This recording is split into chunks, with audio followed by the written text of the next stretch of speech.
Hello, Bronx friends and neighbors, and welcome to BronxTalk. Last month, NYC Service, which is a division of the mayor's office, launched the Every Action, Every New Yorker campaign that celebrates the many ways New Yorkers volunteer to strengthen our city and recognizes everyday acts of service, whether at school, at work, or at home, or in our communities. In a way, it's really a very Bronx thing, because back in 1994, when former Bronx Borough President Freddie Ferrer launched the Don't Dump on the Bronx campaign, which is, a matter of fact, the same year that BronxNet launched BronxTalk, more than 2,000 Bronx nonprofits since then have demonstrated a commitment to building our borough ourselves, rather than wait for government or other entities to do it for us. And that's what tonight's show is about, volunteering, whether in a big way or a small way. In particular, this is interesting, New York City Service has recognized partnerships between two organizations that have come together in service. This year, the winning collaboration was between POTS, part of the solution, you know them there on Bedford Park, and Fordham Prep. So let's get into the Every Action, Every New Yorker campaign with New York City's Chief Service Officer. It is Laura Rogg. Thank you for joining us, Ms. Rogg. Thank you so much for having us. And the Executive Director of POTS, part of the solution, Christina Hansen. Nice to see you, Ms. Hansen. Thank you so much for having us. Folks, I'm excited about this. As you know, we have talked about it beforehand. So, Ms. Rogg, let's just start with the concept. What is the Every Action, Every New Yorker campaign? And why do we need it? Yeah, I mean, Every Action, Every New Yorker has really been designed to just do what New York City does best. You know, come together in moments of need, come together just to be in community with each other. So it really has kind of three key aims. Number one, to provide capacity and support to nonprofits all over New York City. So we have over 1,000 organizations that have opportunities who are looking for people to come in, help build capacity and support their efforts. It also is designed really to bring people together. You know, this idea that we've had a very destabilizing couple of years, and I think people are in this moment right now, we see again and again that they're ready to take action, and they realize that the taking action helps them feel like they're moving forward with something. You used the word just beforehand. It's a four-letter word, and I said I was going to bring it up. You used the word hope. Explain to me, where does that word fit into this process? I think hope to me is you see a way forward, whether it's an easy path, whether it's coming together with others. It's that thing that kind of helps you see the opportunity you have in your own community. So I Boy, think, is that a Bronx thing. Yes, you know, absolutely. I know my friends and neighbors in the Bronx, and that's exactly what we talk about. Very much so. And I think it's something, again, that's not unique to this moment, but I think it's something that is desperately needed right now. I was not aware until I did research for this program that this is the International Year of Volunteers. It is. Now, I also saw a number on your materials that said already there are 1 million people volunteering. Explain to me how did we arrive at that particular number? Sure. So throughout the years, we've done different surveys with our partners. So nonprofit partners, colleges and universities, hospitals, schools, to really look at, have them report into how many people are volunteering. But what I would also say is that we know of 1 million that we can track through our partners, but we know there's many more. And one last thing, and then we're going to bring Ms. Hansen into the dialogue. You define volunteering, and again, in my discussion with all the folks involved with this, you define volunteering not only to formally volunteer, for example, with POTS or with another organization, but it was described to me somebody has a baby carriage going up the steps of the subway, and you help them pick up the carriage. I do it all the time. I hope you do too. Yes. But that's also part of this whole kind of state of mind, I guess. Exactly. So anybody can come and pledge an act of service through the end of the year, and just something, it could be you want to be more helpful on the subway, it could be you're helping your neighbor. We don't want to think about this just yet as we approach summer, but help shovel walks so people don't get tickets. You know, that there's a lot of things that really are the infrastructure of how New York City comes together. You know, you really got me personally thinking in preparation for this. when I see packages in my lobby and it's for my neighbor, I always bring them upstairs. Yep. That's the kind of thing you're talking Absolutely, because really our aim at NYC Service is to build a culture of service, and it's big acts, it's small acts, it's everything in between. So we're going to define part of the solution now, and then we're going to talk about why she's sitting here in this conversation. Let's talk about POTS and part of the solution, a legendary organization in this borough and does amazing work. Ms. Hanson, why don't you just tell all? Absolutely. So part of the solution, we've been around for over 40 years, and we provide services that help people who are facing food and housing insecurity here in the Bronx. And it's a whole range of services. If somebody comes to us for food, we try and connect them to public benefits or housing assistance or a shower. The idea is that anybody who comes to us with one need probably has some others as well. And we rely on volunteers for the provision of our food in our dining room and for the food in our food pantry every single day, where we serve about 3 million meals every single year. I'm going to let that sink in. 3 million meals, and you told me you serve 37,000 people.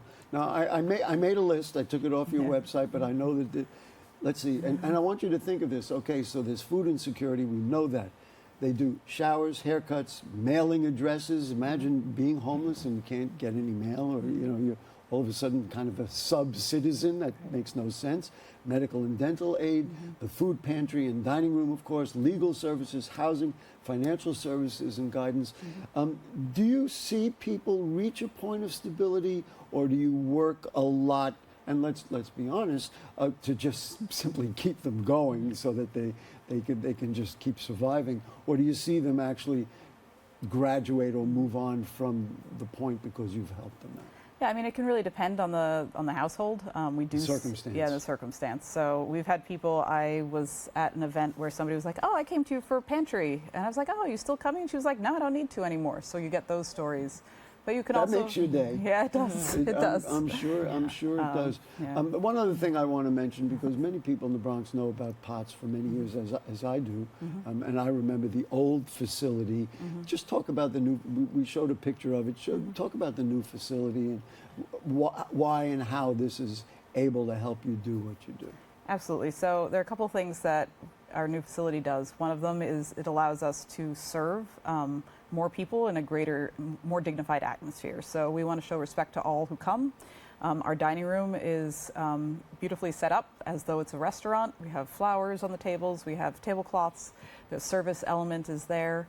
Our pantry is set up to look like a grocery store. It allows us to have the kind of food storage that we hadn't had before in the office space that really serves our clients' needs. So that's really why. You know what you said when you said that it looks like a restaurant, and I want folks to just think about this. So here's somebody who's homeless, and I actually saw a guy outside Staples who was just sitting there in the hot sun, and he obviously didn't have a decent pair of shoes. Somebody like that gets the opportunity to walk into a place that welcomes him, that gives him the respect that a human being deserves, and then sits in a place, hey, I feel like I'm in a restaurant, and gets a meal. I'm not wearing a hat, but I'm taking off my hat to you. Okay, now I want the drum roll from the drummer in the orchestra here. What is the Service Impact Award? And that is why, of course, POTS is here. But Yes. I think what went on here is unbelievable, extraordinary. Yes, absolutely. So every year we do our Mayoral Service Recognition Awards, which ranges from individuals who can get certificates through the organizations they volunteer through. I think we had over 3,000 people who received those this year. And then we also give out impact awards every year. And so POTS in particular got the Partnership Impact Award with Fordham Prep. And the one thing I will say is we got more applications this year for the awards than we've ever gotten before. And Well, that's a statement right there, because people know what they're doing. There are more, and this is what we talked about before, there are more organizations involved, and they want to be recognized. Thank you to the mayor's office in the city. Absolutely. And I mean, with the campaign, with mayoral service recognition every year, we just really want to highlight all the amazing things that are happening. And POTS and Fordham Prep just stood out this year with our reviewers. We also do a public voting campaign. So we had a ton of people come in and vote, for the projects that they felt spoke to them the most. And this really was one that emerged. Ms. Hanson, why does it work and what do you do with Fordham Prep? And when it was described to me, I said, this makes a heck of a lot of sense. So just to describe the relationship and what happened. And folks are going to be happy about it, so go ahead. So we've long worked with Fordham Prep high school students not know that. who come to volunteer at our organization. But this past year, there was a big step up in the creativity and ways in which they supported our organization. So every year they are looking to, they were able to come together with other partners outside of POTS to raise more than $142,000 worth of cans of food and other types of food that they could provide to us. And so in addition to that service, they also did this large food donation. Well, we throw out numbers, and I do it all the time, but I want you to think about what you paid. I just went to Garden Gourmet and paid $40 for my little fruits and vegetables, but think about what it takes to raise $142,000 worth of canned goods. What happens now? I understand that Fordham Prep makes service a part of their requirements, so that's exciting. But give us more detail about how that works and what did they do and what do you do with them to have made this really a solid and effective collaboration. Yes. So Fordham Prep, their motto is "Men for Others," and they really believe in developing people who are going to be of service. And so that means that some of the way they do that is by inculcating those behaviors in high school, by asking them to volunteer. And we do have a number of Fordham Prep volunteers who've come to us over the years.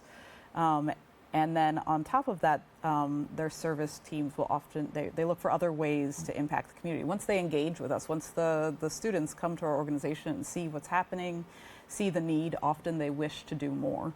And in this particular case, they were able to come together and do so. My notes say that the students also assembled 600 plus hygiene kits for dignity in the wellness program. There must be something special, kind of a dual advantage to working with young people, because they have good energy, but then you're training somebody who's going to know about this kind of thing. Why did they get selected, or is it just did we already established? It's too darn obvious. Right, but also I think going back to what you were saying about youth service, I think number one, POTS being an organization that just really works to inspire dignity in our communities, and then you have youth and youth service where youth see everything in the city. They see what's happening with housing, with education, with public safety, but they oftentimes have the least voices. And so when you integrate youth service into things, as you said, they're building skills that they can use the rest of their lives. When something happens in their community, 20, 30 years from now, they've already been through a process where they understand how to create change. There was a video that we saw that you folks sent. Do we have that video? I'd love to just take a look. And it puts a lot of what you folks are saying in context. So if we can get the little man on the wheel to crank it up, let's see if we can take a look. I volunteer at POTS, part of the solution. I worked in the food pantry aspect. So my volunteer role is mainly to work in the pantry and then a little bit of the cooking. When people come in, we help them with grocery shopping. They'll tell us what they want, and we give them as much as they're allotted. And then I also help out in the kitchen, so that's like cutting things up, plating things. We help provide to many people in the community. I want to say maybe hundreds, up to 300 if it's a really busy day. So I wanted to begin volunteering because I wanted to help out in my local community. I found that oftentimes when searching for volunteer options, it's either in Manhattan or in Brooklyn, and finding something local and in the Bronx was incredibly difficult, but going to NYC service made it a lot easier to find something local and in the community. I want to say I didn't hear about the website. I Googled NYC service, and that's when I clicked on it. That's when I realized, oh, it's associated with like the city. And that's when I started filtering and Googling and searching things located nearby to my house, things I'm interested in like education and food, and that's how I found POTS. I recommend New Yorkers use NYC services just because it takes the guesswork out of knowing where to volunteer. And you can also know that the places that you're volunteering with are secure, they're stable, that they're validated. You don't have to worry. And it also allows for long-term volunteering. You can sign up, and then once you've signed up on the website, you can then go to the organization and continue onward. So it allows for ease of access. Here's how you can find a volunteer opportunity in just a few clicks. Start by making an account. Super quick and easy. Head to the search page. Then filter by location, impact, area, and date to find something that fits you. When you find one you like, hit sign up. You can even sign up with a group of friends. Finally, just wait for a confirmation from the organizer and you're good to go.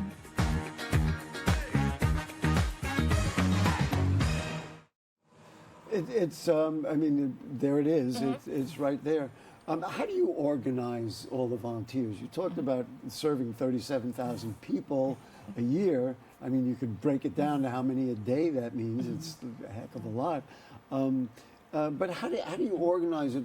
And then I like the idea of you can have a long-term volunteer or somebody who does a little less. So how do you organize it? And then it seems to me like it would be chaotic, which I'm sure it's maybe somewhat, but how do you make it work?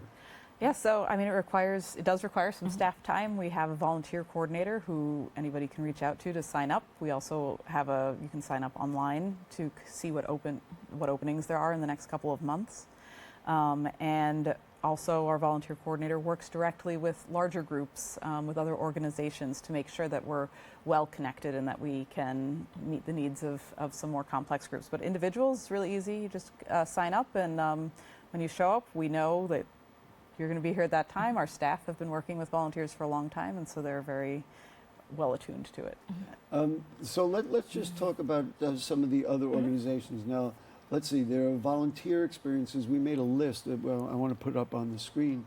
Volunteer experiences that bring New Yorkers together. So there's the 9/11 Day, which is a nonprofit that leads the September 11th National Day of Service and Remembrance.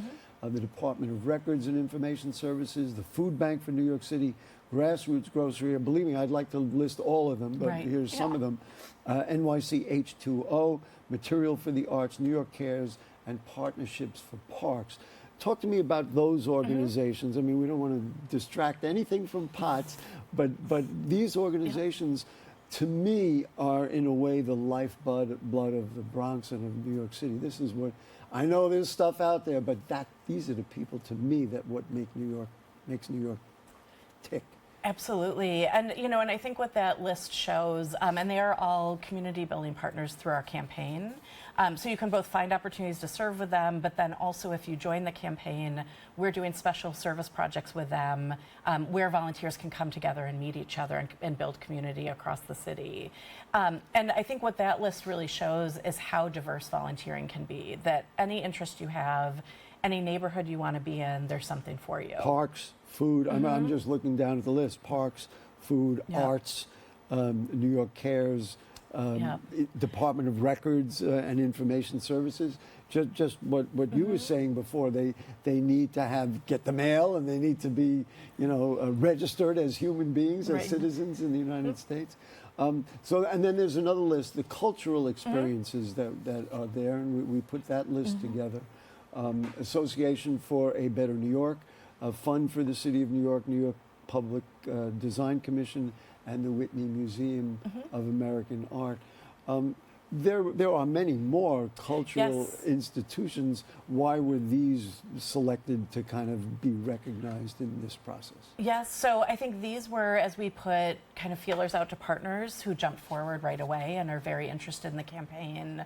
I think all have missions to really bring people together. Also exciting, we'll be announcing a couple more times. The campaign goes through December. So in June, we'll be announcing additional community building partners, another time probably in the fall. So really there will be a lot of places where people can go.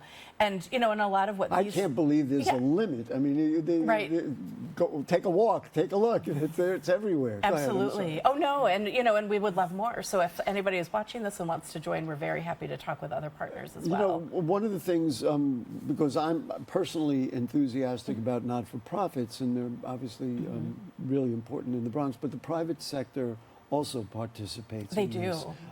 Talk a little bit about the private sector. Yeah, so the private sector can pledge 10% of their employees to volunteer between now and December 31st. They pledge? What are we saying? So they essentially come in and say at least 10% of their employees will serve before the end of the year.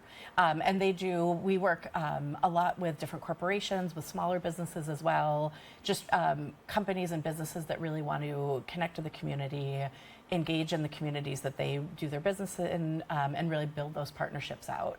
And do they coordinate that with you, or they just do it on their own, and then you find out about it because you're having kind of this contest or Both. something? Yes, so both. So we really try and provide civic infrastructure. So we're a clearinghouse where if you're a business, if you're a nonprofit, you can come to us and we can help you find other partners.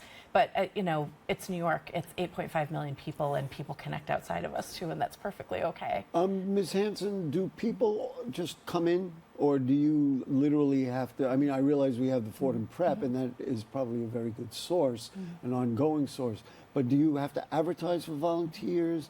Or, I mean, I remember an outreach when we were giving away some coats in my apartment, and we said, well, what should we do with them? And we ended up donating them to pots. So what do you do to seed the clouds, so to speak, so it rains the things that you need?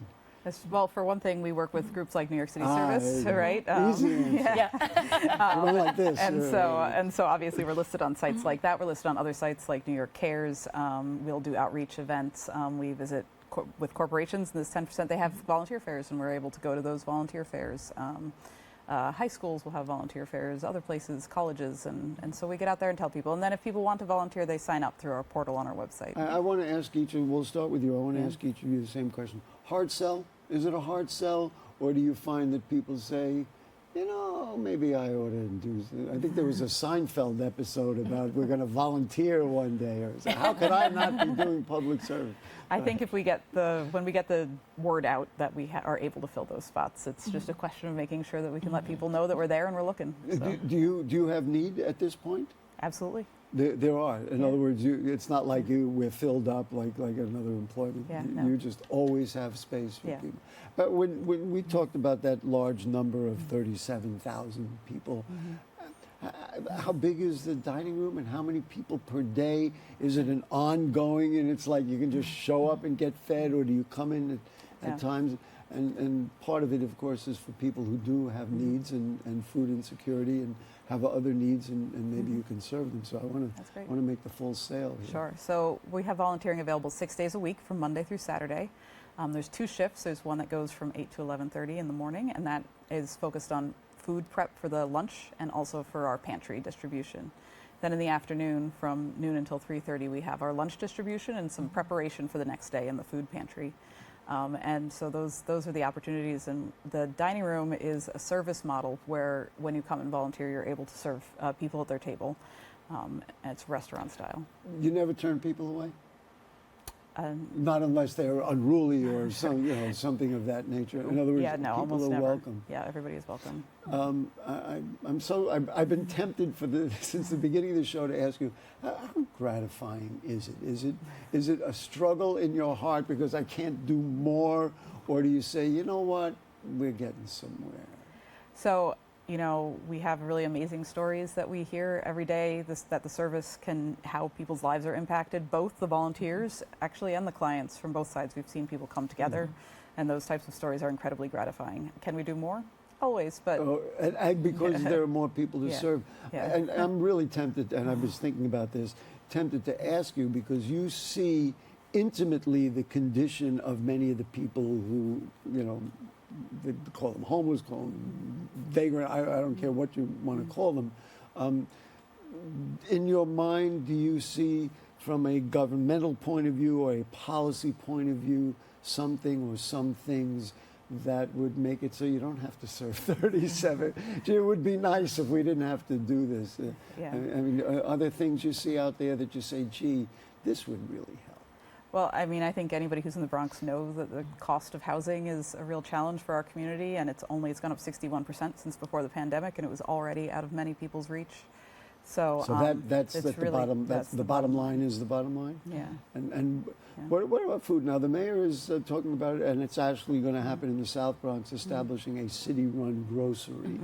Do you think that's useful? I mean, or are the groceries we have in many neighborhoods sufficient? It's just people can't afford them. I mean, I'm just curious about this food insecurity piece. Yeah, I mean, I think trying to tackle food insecurity with all sorts of strategies is always the best. And I love experimentation and happy to see where it goes. Okay, that's fair. Yeah. Laura, now let's just really be very specific for people who want to. Organizations we've already listed. They could be cultural organizations. They can be, public advocacy organizations. They can be private companies. How do they get in touch with you so that they can maximize what they do? Because they may have some good ideas, but certainly it helps to work with experts, et cetera, et cetera. Absolutely. So I would say the first thing is go to our website, nyc.gov/service. And that's where you can find information on either to connect with us and talk with our team directly. We provide a lot of supports even beyond just matching with volunteer opportunities. We provide training for volunteer managers. We provide mini grants for community groups. So there's a lot. We provide opportunities for businesses to come and connect with community groups. But if you're looking for a volunteer experience specifically, you can go in and search by whatever your interest is, by your zip code.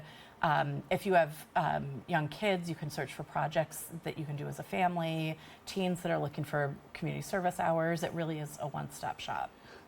What is the difficulty now, or is it more difficult now than it used to be years ago, or now because maybe people feel like, well, the need is greater, so I want to do something? How would you evaluate where we're at in volunteerism right now? I think we're really seeing an uptick. We just released a report last year called The Power of Volunteering, and I'd say the number one factor in not volunteering is time. So there very much is an interest that people want to volunteer. But they don't have the time. We are New Yorkers. We're very busy. So, so then do what I said earlier. Do things for your neighbors. Pick up the package. Help somebody up the steps. Get up in the subway and let somebody sit down and those kind of things.